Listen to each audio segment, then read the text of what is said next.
Hello students, welcome to Binita tutorial. মই তোমালোকক বিশেষ একো দিয়া নহলে কিন্তু এতিয়া চোৱা তোমালোকৰ প্ৰিপজিশনৰ ক্ষেত্ৰত কেতিয়াবা আহে যেনেকৈ এৰৰ কাৰেকশ্যন আহে এৰৰ কাৰেকশ্যন প্ৰথমে তোমালোকে চাব লাগিব সদায় টেন্সটো কোন ফৰ্মত আছে কেতিয়াবা টেন্সত কেতিয়াবা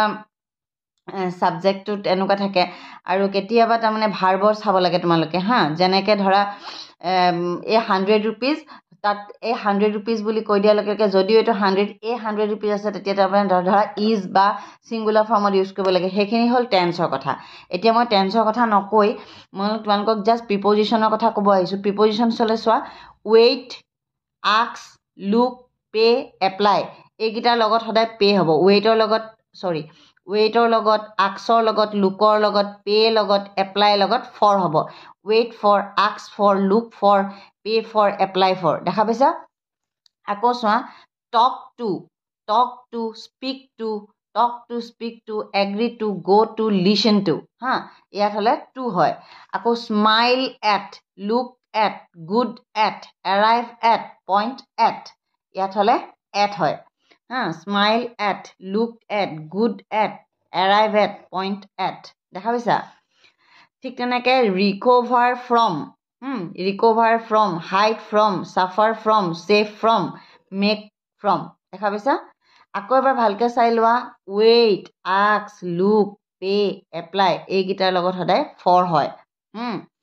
তাৰপিছত talk to speak to agree to go to listen to হা again smile at look at go at good at arrive at point at again recover from hide from suffer from save from make from দেখা পাইছা এতিয়া চোৱা in at on ক'ত থাকে অকণমান মই দেখাই দিছোঁ তোমালোকক জাষ্ট পৰীক্ষাৰ কাৰণে অকণ সুবিধা হ'ব দেৰি যিহেতু হৈছে মোৰ অকণমান তোমালোকে আগৰ ভিডিঅ'টো পাইছা এই এডিটিং ইছ্যু হৈ আছে হা এতিয়া চোৱা ইন কাণ্ট্ৰি এটা ডাঙৰ বস্তু হ'লে তাৰ আগত ইন দিয়ে হ'ল তাৰপিছত এয়াৰপৰ্টটো কাণ্ট্ৰিটোৰ ভিতৰত থকা এটা সৰু জেগা এটা মানে ঘৰ তাত এট হয় হ'ল প্লেচ এটা এইটো এট হয় তাৰপিছত অক্সফৰ্ড ষ্ট্ৰীট ৰাস্তা দিলে তাতে অন হয় গম পাইছা তাৰপিছত চিটিজ এট মানে কাণ্ট্ৰিটো যদি ইন হয় চিটিটোত এট হ'ব মানে কাণ্ট্ৰিটো ডাঙৰ তাৰ ভিতৰত এটা বস্তু দেখালে সেইটো হ'ব এট কিবা বিল্ডিং এটাৰ নাম ক'লে তাতে এট হয় হা সেইটো কথা মনত ৰাখিবা ডাঙৰ বস্তু এটা হ'লে ইন হয় চিটিখন সৰু তাতে এট হ'ব বিল্ডিংটো সৰু তাতে এট হ'ব আৰু ৰাস্তাৰ যদি ওপৰত কিবা বুজাব যোৱা হয় তাত অন হয় হা মই বিশেষ নকওঁ এইটোত একদম সৰু ভিডিঅ' তোমালোকৰ